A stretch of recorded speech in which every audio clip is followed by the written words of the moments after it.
নেতানিয়াহুর দেশের হাতে রয়েছে এমন এক অপশন যা এক মুহূর্তে ধ্বংস করে দিতে পারে গোটা পৃথিবীকে। আধুনিক বিশ্বের এই ভয়াল ও বিতর্কিত পরমাণু কৌশলের নাম স্যামসন অপশন।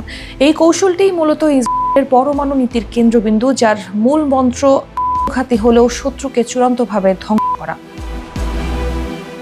কৌশলটির নাম এসেছে হিব্রু বাইবেলের এক ঘটনাবলী থেকে। পবিত্র বাইবেল অনুসারে স্যামসন ছিলেন একজন অতি মানবীয় শক্তির অধিকারী যোদ্ধা। শত্রুরা তাকে বন্দী করে নির্মম নির্যাতনের পর এক মন্দিরে আটকে রাখে। চূড়ান্ত মুহূর্তে স্যামসন সেই মন্দিরের স্তম্ভ আঁকড়ে ধরে ভেঙে ফেলে, নিজে প্রাণ হারান, কিন্তু শত্রুকেও শেষ করে দেন।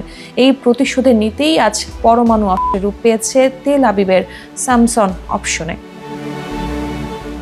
মূলত 1960-এর দশক থেকে গোপনে পরমাণু অস্ত্র তৈরি করতে থাকে তেল আবিব, যদিও বিশ্বের সামনে কখনোই তারা এই কথা স্বীকার করেনি।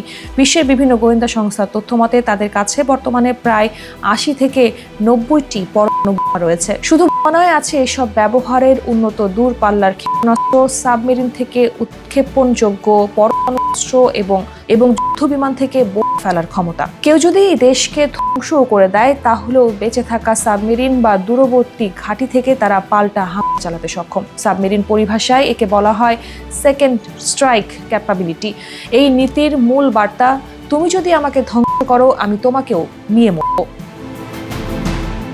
এমন ঘটনার উদাহরণ হিসেবে দেখা যায় উপসাগর যুদ্ধে। 1991 সালে ইরাক থেকে তেল আবিবের দিকে স্কাড মিসাইল ছোড়া হচ্ছিল। তখন সারা বিশ্ব উদ্বেগে ছিল। ইসরায়েল কি এবার স্যামসন অপশন চালু করবে? যদিও আন্তর্জাতিক চাপের মুখে তারা চূড়ান্ত পদক্ষেপ নেয়নি, কিন্তু সবার কাছে স্পষ্ট হয়ে যায় ইসরায়েলকে সরাসরি আক্রমণ মানেই ভয়াবহ পরিণতি।